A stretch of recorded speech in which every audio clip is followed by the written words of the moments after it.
El libro que aquí se resume es el texto titulado Liberalismo y democracia del filósofo y politólogo italiano Norberto Bobbio. El texto original fue publicado por primera vez en Italia en 1985. Posteriormente, fue traducido al español por José F. Fernández Santillán y publicado en México por el Fondo de Cultura Económica en 1989. En este breve ensayo, Bobbio trata la relación histórica y filosófica entre el liberalismo y la democracia en 17 capítulos. Parte 3. En este capítulo, el individualismo y el organicismo, Bobbio parte de dos premisas. 1. Tanto el liberalismo y la democracia reposan en una concepción individualista de la sociedad. Y 2.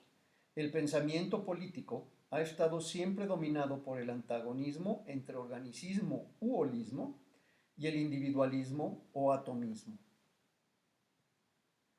Bobbio identifica al organicismo con la antigüedad y al individualismo con la modernidad. Fue Aristóteles, dice, el primero en plasmar el principio constitutivo del organicismo. El todo es necesariamente anterior a la parte, con la consecuencia de que la ciudad es por naturaleza anterior al individuo. Es hasta Hobbes, en cambio, que encontramos por primera vez una teoría individualista completa o acabada. Él parte de la hipótesis, dice Bobbio, de un estado de naturaleza donde existen los individuos solos y separados por sus pasiones e intereses contrapuestos, por lo que se ven obligados a unirse de común acuerdo en una sociedad política para huir de la destrucción recíproca. Esta nueva forma de pensar tuvo un fuerte impacto en el desarrollo del liberalismo y de la democracia. Para el liberalismo, el organicismo no puede permitir algún espacio a esferas de acción independientes del todo. No puede reconocer una distinción entre la esfera privada y la esfera pública, ni justificar la sustracción de intereses individuales satisfechos en las relaciones con otros individuos al interés público. Para la democracia, basada en una concepción ascendente del poder, el organicismo, fundado en una acepción descendente del poder, no puede más que inspirarse en modelos autocráticos de gobierno. Ahora bien, Bobbio aclara que, aunque el liberalismo y la democracia se basan en una visión individualista de la sociedad, cada uno pretende proteger un interés individual muy diferente del otro. Ambos consideran al individuo un ser social e inmerso en diversas relaciones sociales. Sin embargo, el liberalismo mira al individuo como un ente separado de la sociedad, mientras que la democracia lo mira viviendo en una asociación de hombres libres. El liberalismo reivindica la libertad individual contra el Estado, mientras que la democracia reconcilia al individuo con la sociedad producto del acuerdo entre los individuos. Para el liberalismo, el individuo es el protagonista único de toda actividad fuera del Estado, mientras que para la democracia, el individuo es el protagonista en la toma de decisiones colectivas, sea directa o indirectamente, al interior del Estado.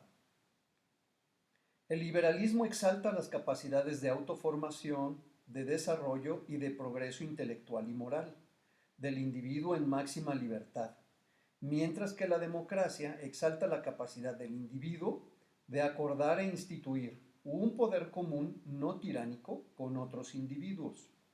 En fin, el liberalismo ve al individuo como totalidad completa. La democracia, por su parte, lo considera una partícula indivisible que puede ser componible o recomponible. En el capítulo Liberales y democráticos en el siglo XIX, se trata la relación entre el pensamiento liberal y el pensamiento democrático a lo largo del siglo XIX. Bobbio establece que la teoría y la praxis moderna del Estado liberal comenzaron en Inglaterra durante el siglo XVII. En aquel hervidero de ideas, en aquel pulular de sectas religiosas y de movimientos políticos que fue la Revolución Puritana, se abrieron paso todas las ideas de libertad personal, de religión, de opinión y de prensa, destinadas a ser el patrimonio permanente del pensamiento liberal. La mencionada revolución terminó imponiendo al Parlamento por encima del rey, estableció el Estado representativo y difundió la doctrina de la separación de poderes. También, con respecto al pensamiento democrático, entendiendo a la democracia como la ampliación de los derechos políticos a todos los ciudadanos mayores de edad, fue en Inglaterra, durante la Great Rebellion, que el ideal democrático se fue afianzando. Fueron los niveladores en el Pacto del Pueblo Inglés de 1649 que se estableció que todo inglés varón mayor de 21 años tenía derecho a votar por su representante o a ser votado. Además, fue en Inglaterra, a partir de la Segunda Revolución de 1688, que el paso de la monarquía constitucional a la monarquía parlamentaria, de la democracia limitada a la democracia ampliada, se dio totalmente por evolución, sin acontecimientos violentos ni retrocesos, mediante un proceso gradual y pacífico. En Francia, en cambio, nos dice Bobbio, el proceso de democratización sufrió muchos tropiezos. El paso, en un espacio corto de tiempo, de la República Jacobina al Imperio Napoleónico, suscitó en los escritores fuertes sentimientos liberales antidemocráticos. Se volvió un lugar común, no sin reminiscencias clásicas, en particular platónicas, la tesis de que la democracia y la tiranía son dos caras de la misma moneda, y el cesarismo no era más que la natural y terrible consecuencia del desorden provocado por la llegada de la República de los demagogos. Estas opiniones solo fueron confirmadas con el paso aún más rápido de la República de 1848 al Segundo Imperio.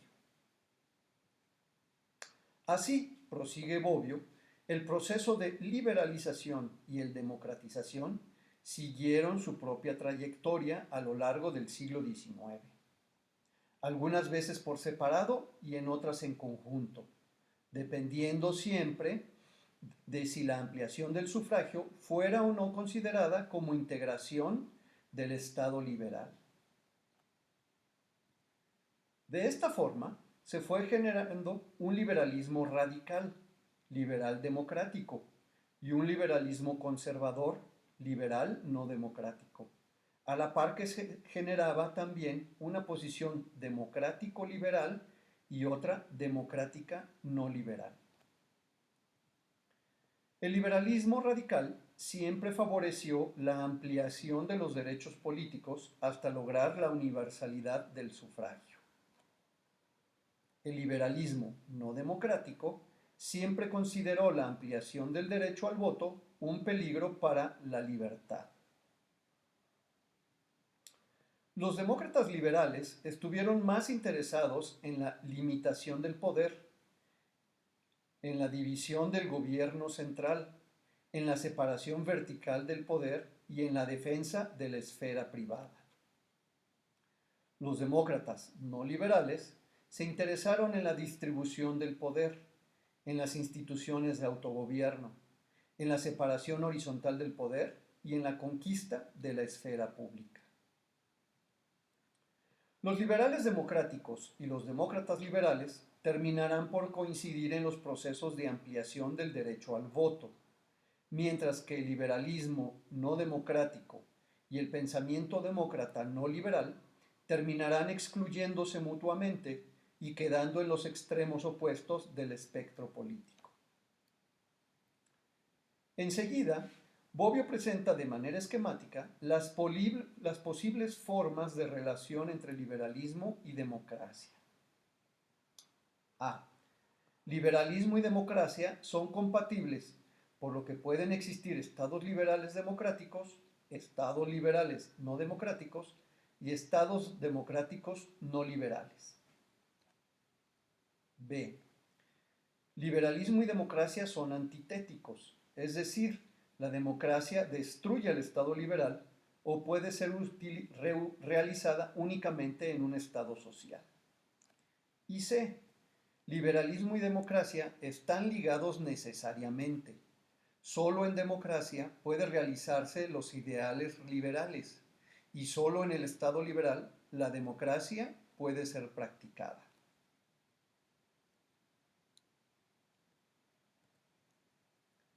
En el capítulo La tiranía de la mayoría, Bobbio comienza por identificar a el ala liberal radical, es decir, liberales democráticos, con John Stuart Mill como su máximo exponente, y al lado liberal conservador, es decir, los liberales no democráticos, con Alexis de Tocqueville como exponente más importante. Para Tocqueville, la libertad religiosa y moral es la base de cualquier convivencia civil y consideraba a la democracia, por un lado, una forma de gobierno en la que todos participan en la cosa pública y, por el otro, como la sociedad que se inspira en el ideal de la igualdad y que al extenderse terminará por sumergir a las sociedades tradicionales basadas en un orden jerárquico inmutable. Y Bobbio explicita, para él, la amenaza de la democracia como forma de gobierno es la tiranía de la mayoría. El peligro que la democracia corre como realización progresiva del ideal igualitario es la nivelación que termina en el despotismo. Son dos diferentes formas de tiranía y por tanto ambas, aunque en diversa medida, son la negación de la libertad. Según Tocqueville, el principio de mayoría es un principio igualitario en cuanto pretende hacer prevalecer la fuerza del número sobre la de la individualidad. Reposa sobre el argumento de que hay más cultura y sabiduría en muchos hombres reunidos que en uno solo, en el número más que en la calidad de los legisladores. Es la teoría de la igualdad aplicada a la inteligencia. Las consecuencias mortales de esta omnipotencia de la mayoría son, entre otras, la inestabilidad del legislativo, el ejercicio frecuentemente arbitrario de los funcionarios, el conformismo de las opiniones, la disminución de hombres confiables en la escena política. Para un liberal como Tocqueville, nos comenta Bobbio, el poder siempre es malo, por lo que la cuestión esencial no es si el poder es real o popular, sino su límite y control, es decir, aquello que es lícito o no en el actuar del Estado. Tocqueville nunca fue muy optimista en la sobrevivencia de las libertades en una sociedad democrática, porque lleva en sí misma el germen del nuevo despotismo, bajo la forma de un gobierno centralizado y omnipresente. Sin embargo, el mismo Tocqueville considera que la participación de todos, sea directa o indirecta, en las decisiones políticas, no es suficiente para frenar el avance a sociedades menos libres. El remedio está en la defensa de las libertades individuales, principalmente la libertad de prensa y de asociación, y la defensa de los derechos individuales, especialmente la igualdad ante la ley. En este capítulo, Liberalismo y Utilitarismo, Bobbio analiza el pensamiento de John Stuart Mill. Comienza Bobbio diciendo que Mill fue un liberal democrático que consideró al gobierno representativo como el gobierno popular y resultado natural y consecuente de los principios liberales. puso a la doctrina liberal sobre un nuevo fundamento, distinto al justnaturalismo, más sólido. Siguiendo a Jeremy Bentham, utiliza la filosofía utilitarista, cuyo principio es que el único criterio que debe inspirar al buen legislador es el de hacer leyes que tengan por efecto la mayor felicidad del mayor número. Mill entiende la felicidad como el placer o ausencia de dolor, la infelicidad como el dolor o la privación del placer. En este contexto, Bobbio menciona que el utilitarismo benthamiano no se preocupa por la utilidad del individuo aislado respecto a la de otros individuos, sino por la utilidad social. La libertad que Mill defiende es la libertad entendida como situación en la que se encuentra un sujeto, que puede ser tanto un individuo como un grupo que actúa como un todo, que no es impedido por una fuerza externa para hacer lo que él desea y no es constreñido a hacer lo que no desea. La libertad, en consecuencia, debe ser la más amplia posible y el Estado o la sociedad están facultados para limitar o constreñir la libertad de algún individuo contra la voluntad únicamente con el fin de evitar daños a los demás. Mill expresa: la humanidad está justificada, individual y colectivamente, para interferir en la libertad de acción de cualquiera, solo con el fin de protegerse. Mill pretende salvaguardar al sujeto de la injerencia del poder público en todas las acciones que se refieren solo a él, como la esfera de la conciencia interior y la libertad de pensamiento y opinión, la libertad de actuar de acuerdo con los propios gustos y proyectos, la libertad de asociación con otros individuos. En el capítulo La democracia representativa, Bobbio analiza algunas ideas de John Stuart Mill expresadas en uno de sus textos sobre el gobierno representativo, Considerations on Representative Government. Bobbio comienza aclarando que Mill jamás renuncia al gobierno democrático, a pesar de que también, igual que Tocqueville, teme a la tiranía de la mayoría y la considera un mal del que la sociedad debe cuidarse, y considera la democracia representativa como la mejor forma de gobierno, pues la participación de todos en los beneficios de la libertad es el concepto idealmente perfecto del gobierno libre.